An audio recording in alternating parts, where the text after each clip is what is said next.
ꯃꯔꯛꯇꯗ ꯃꯕꯨꯡ ꯇꯔꯦꯠꯀꯤ YouTube channel ꯑꯁꯤꯕꯨ ꯃꯤꯠꯌꯦꯡ ꯇꯥꯕꯤꯔꯤꯕ ꯑꯃꯗꯤ ꯊꯋꯥꯏ ꯍꯥꯞꯄꯤꯔꯤꯕ ꯈ꯭ꯋꯥꯏ ꯄꯨꯝꯅꯃꯛꯄꯨ Jaya Khundrakphamna ꯏꯀꯣꯛꯅꯣꯝꯅ ꯈꯨꯔꯨꯝꯖꯕꯒ ꯂꯣꯏꯅꯅ ꯇꯔꯥꯝꯅ ꯎꯠꯆꯔꯤ Mabung Taret YouTube channel na makhal kayagi haurak wari mathang chathajarakpana ngasisu amuk puduna lakchare wari symbol Nongkhong Koibagi wari Matau karamna Nongkhong Koikhibagi amadi taibang panba asi karam tauna semkhibagi haibadu aikhoi mayam punna wari asi haubadagi loiba fauba taminaduna khangminarasi amadi wari asigi manungda karigumba khangdaba natraga confuse at payarpa matamda makhagi comment section sida comment pibirau aikhoisu soidana hanjarake loina na adom na pamjaba wari symbol amadi khangningba wari kaya ama leiramba yai madu comment sida pibirau aikhoisu miyam gidamakta soidana lanthokjaba ngamnaba hotnajarake hauji wari asi aikhoi miyam punna taminarasi Awangba korong nongdol nongning dringai anemba malim leipak leisim dringai korong nomit loidam thaja thok dringai tengbanba asi ihang ningai imam lingai matamda tengbanbagi mapu oiragadaba chingu khoyum yaibirel si daba athoiba laima mahak matom tama tarak leirami Asumna matam kaya leiraklabagi matung chingu khoyum sidaba mahakna ting panba semlage korong malem animak lehellage taibang maong ohellage taibang kumai sanarage haina paima nungda ningkhallabagi manung sabu hum haina kamjauki sidaba mapu mahakna sairong marugumna tasinduna haina kamjaukiba manungsagi paringda choinau phambal oina phamdingki haina paima pibuk nungda ningkhalki leihau nonghaugi thoram paring yatki hunga ninga anigi matik mayai punna leiraba chingu khoyum sidaba mahakna tengbanbagi mama oigadabi leimarel sidabibu paima ungkoi nungda hiri konduna pusille chetna thagole adubu atingkok sidabana taibang kumai sanage khanbadu mapung phararoi haina sidaba mapuna tarangi mapau asumna pirai matamlen aduda chingu soraren sidaba amadi ima leimaren anina tarangi mapau adu pukning changna tarami chingu magi mapau adudi taibang kumhai sanage khanbani mapung phaba ngamlaroi maram asi leibana chingu sidaba aihak saphonglage nakhoi anina chapu ahingba amada humni suna aibu pukning ani longdana nabungo aibu thawni jau haiduna chingu mapau pirakle chingu sidabagi tarangi mapau adu hek tabaga sorarel amadi leimarel anina chapu ahingba amada mapu mabu thamoi nungda chetna ningjeki chingu magi mapau matung inna numit humni hek subaga ikhang khanghodana angang ama saphongle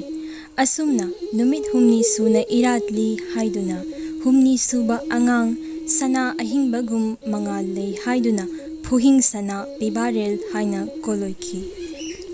mataw asumna sorarel amadi ima leimarel anina mapari oina phangjaki asumna asum langhainarakpana mapari ani amasu phangjaki mapari ahal adudi phuhing sana pibarel ani suba yaima adudi atia sidaba ahum suba itontonba adudi konjeng tukthaba mapari ahum phangjaki asumna mapari ahanba atingkok sidaba bu yengna mapan panthau chingu khoyum sidaba mapuna yathang pau haiki ipari atingkok sidaba nangbu tawo atia sidaba puthakiduna korong nongningu malim leisemu asumna thausi khibagidamapu chingu atingkok sidababu asibawo haina ming unki mapari singkhong ahanba masu mapan panthau magi yathang pauhai khunbu unbi pukning lupna tarabagi tung hoyare toigom basung khoyum asibadi karamna leisem nungsem gadage khanbada paima pukning irei challe unbi parai chetna mapal panthau mabu ningjare Panthau mapa mana unbi pukning pelabagi lairi nongli laihau nonghau punamakpu khoyum chingoi maya launa kathoktuna chenglo mithit halle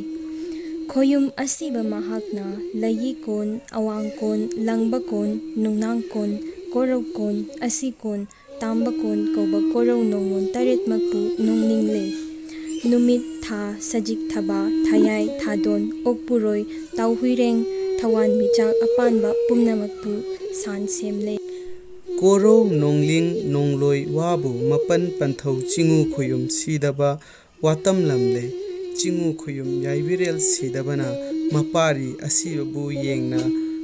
amurak yathang pawhaire ipari korau nongling bawo malem naisem bawo mapal panthau magi yathang thausi khonbu Natrabadi khoyum korau nonglingba samu mahakchangi laije ising puthokpa malem naisemba haure Sekmom kaibilin taugum paring laisang hunle karine karane nongdam khubane aduga pesa taw haina khangnariba nongdam hanbane mari makpu malem maikai mari ngakhanle Tawigumsung chingkhong atonba konjil tingthokpana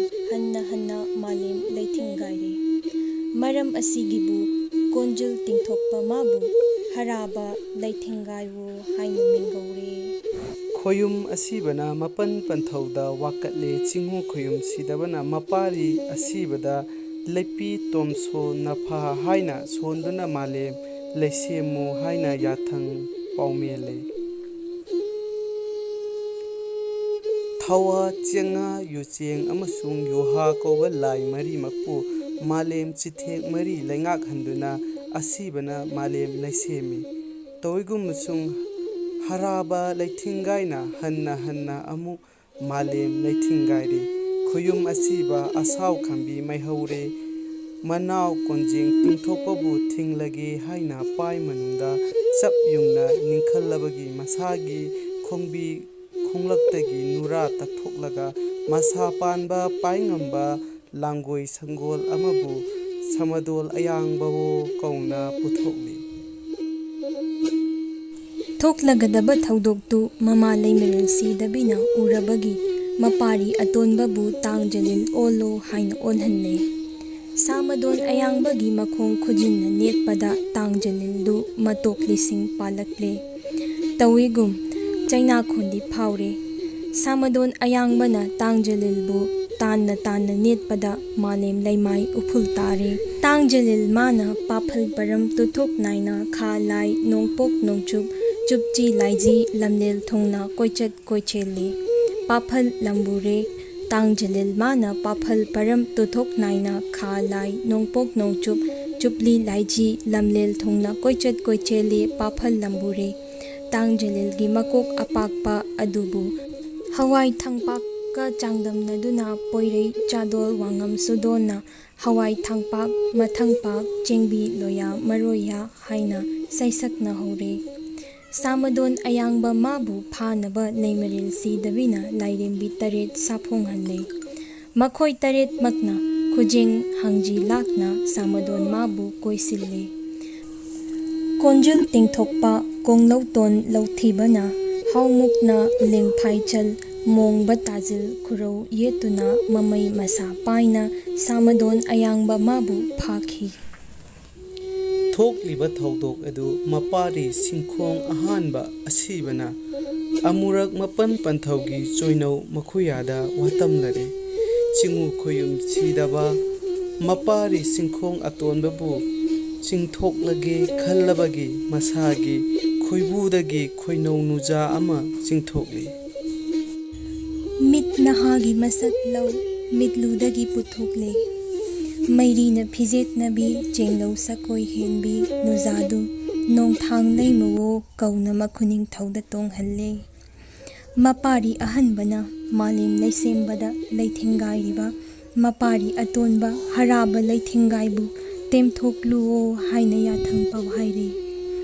nongthang leima khongdoikhre Nongkhong Koiba ujarasanu haibagi harabagi mitmangda thekka thek nauga nau mitchina khoi khoi sananu pulang nakta tham hedo herauka charai maka phong malau mitmang tak thaudu chengja nungnanle Laimagi matau ubada haraba laitingaidu apam dungsi ikhau langbana paima pukning laitadre Laitum hunna pausabada laima magi polang kaire laima manasu pausa isai saglakle He nahaba api khak laiku marum khoizopa lairai marum khoi haiba laitum hunna pausaba ipangi polang kaire do singbi roibu haibara singbiyu masingbiyu da ho ya ya Asumna haraba amadi laitingai nongthang laima pausa sakminaringai singu khoyum asibana laisa taw nungsa taw laikhong taw nongkhong taw koba lai mari makpu male maikai mari laingak halle malangkon malaykon ponglaykon lainungkon laikhakon khamlaykon amasung khamnungkon koba malim lairol taret mak laisemba loikhi mapari ahanbana malim laisem lairoi wabu mapan panthauda watamkhi ting panba mapu mana koina chattuna mityeng sangkhainabada kangna ingna palamba laimai ama thengnaki lamlen adubu kanglai nungnang palo haina mihunki lamlen duda leiraga taibang kumai sanaragi haina athoiba lai mana pai manungda ningkhalki Chingu khoyum yaibirel sidabana malem laisemba loirabadi malem laimai laitemo haina mapari ahanbada yathang pau haire asibana nongpok laihauching khongare mahak changdagi laibung thau mapal lainura taret saphong hale laibung thau mapal mak yauna thengau saduna malem laitemki asumna malem laitemba loirabada lai nura taret maksu yauna leitai nungdai jagoi saduna leiroi nongloi isai sakki malem leima laitemba mapung phare kanglai se haibagi bu kanglai pungo haina minglen mingkhaiki ngasigidamaktadi wari asi matang swaida loisinjarage aduga wari asibu haubadagi loiba phauba tabikhibasimbu ikoknuna khurumjari amadi thagatpa phongdokchari aduga